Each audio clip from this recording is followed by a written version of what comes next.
Captain Vince, you have to remind the pole people to only use one end of the pole, not both ends of the pole to turn us. This is why you wear stuff that goes right in the laundry. Right, so we're back. If you noticed, we turned there, there's a bridge down there at the far end. That bridge, of course, when this canal was in operation, would not have been there. That bridge would have been the location of lock 1W or 1 West. And that would have started our descent towards Harrisburg. So what do you mean descent? All right, well, let's do another little quiz here. If we were on a mountain and I said we were on the summit of a mountain, what would that mean? We're at the top, right?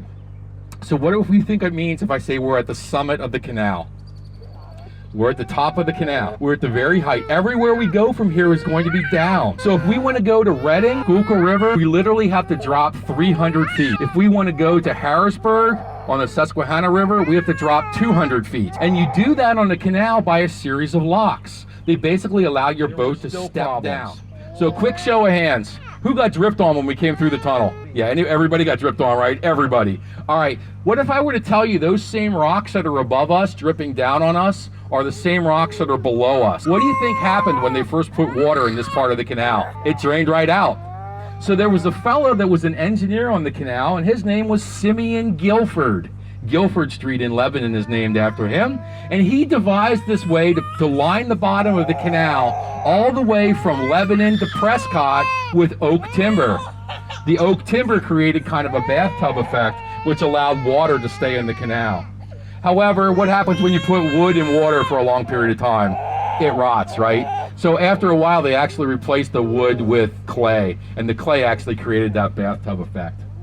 If we were coming through here when the tunnel was first built, I will tell you right now, we would be inside the tunnel. That was the original entrance when it was built in 1827.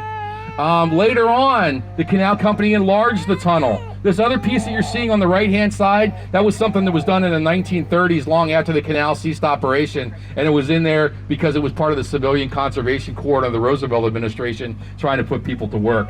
But the original tunnel was back there, but when the enlargement happened, the tunnel actually went from being 730 feet long to 629 feet long that it is today.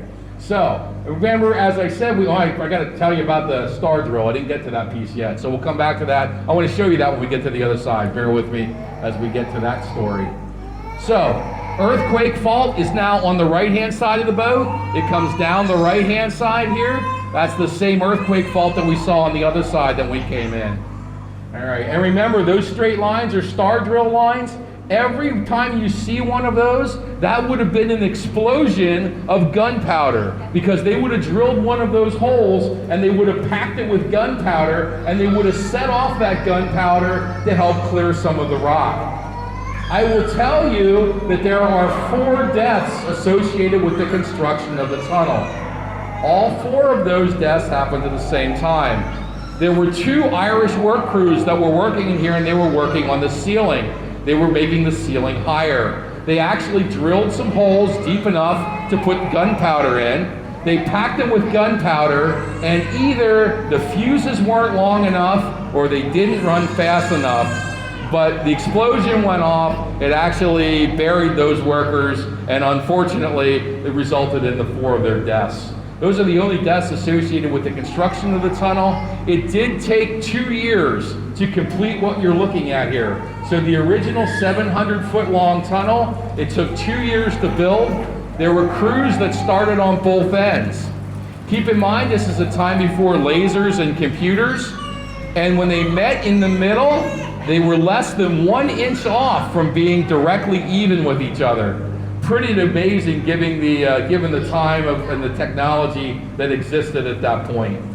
So 2 years to complete this. When the tunnel was completed in 1827, it actually opened the canal up all the way from Reading to Harrisburg, and then on to Harrisburg to Reading, and then on to Philadelphia. Does anybody remember how long it took William Penn to get out here? Does anybody remember how long I said? How long? 3 weeks, you're right. When this canal opened, instead of taking 3 weeks, you could get from Philadelphia to Harrisburg in 5 days with 25 tons of cargo. So this really was the super highway of its day. It was really the Pennsylvania Turnpike of its day. because there was no other way to transport goods and services. The railroads hadn't come yet. The only other way you could move goods and services would have been a Conestoga wagon. Conestoga wagon, you would have needed 5 tons of cargo, would have needed 6 horses or mules to move it. All right, as we exit on the side here, I will point out 2 plaques on the left. One of them denotes that we are a National Historic Landmark, the other that we are a Civil Engineering Landmark. And Captain Vince, we might want to pick it up. We want to get you guys back before whatever this looks like's coming gets here. So we'll increase the old speed of the lowest mile here and get you back to port as quickly as we can.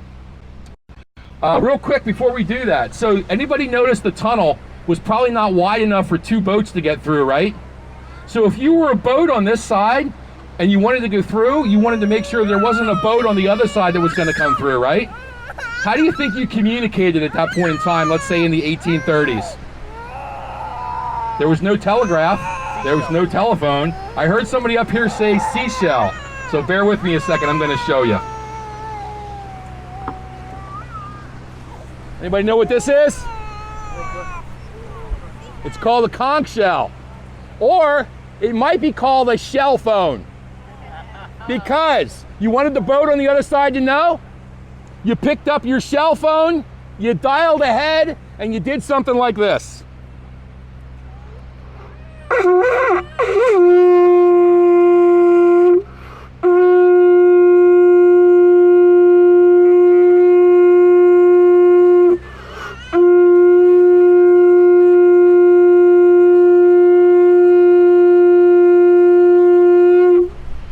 That way the boats on the other side knew you were coming. They'd make sure they stayed clear. Allowed you to get through. All right, we're gonna go to the top end at the lowest mile you can do because I feel a little spritz coming on. So Vince is gonna motor us down through here. Couple real quick things. So at the height of this canal operation, there was as many as 100 boats a day coming back and forth on this canal. Not long after the canal was completed in 1827, the canal company actually built a feeder canal all the way up to Pine Grove along the Swatara Creek because they wanted to tap into something important in Schuylkill County. You might say, Ed, why would anyone want anything in Schuylkill County? Anybody have any guesses of what might have been up there that they wanted to tap into?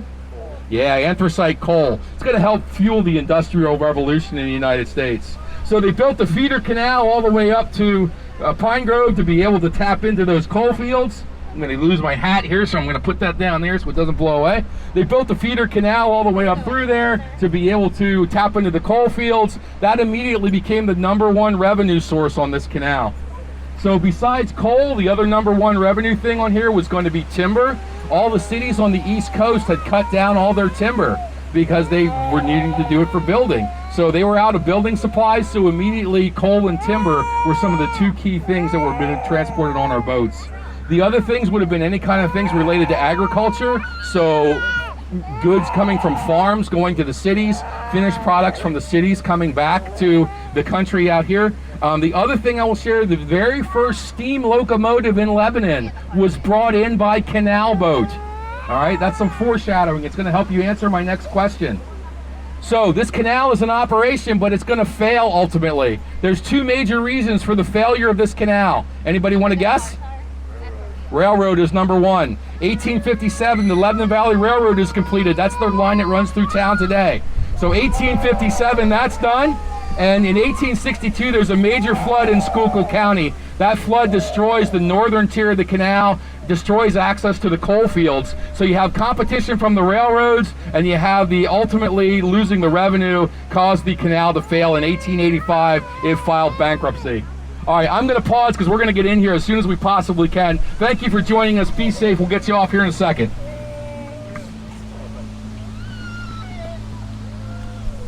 We'll get you squared. You'll be all right, bud. We'll get you off here in a second.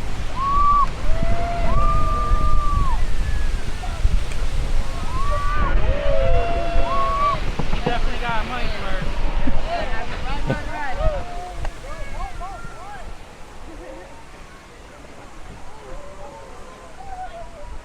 Let's get the boat held and get the folks off as soon as we can. Let me scoot back here. Just let me scoot by you. I'll be right back. Sorry. Nope, you're good.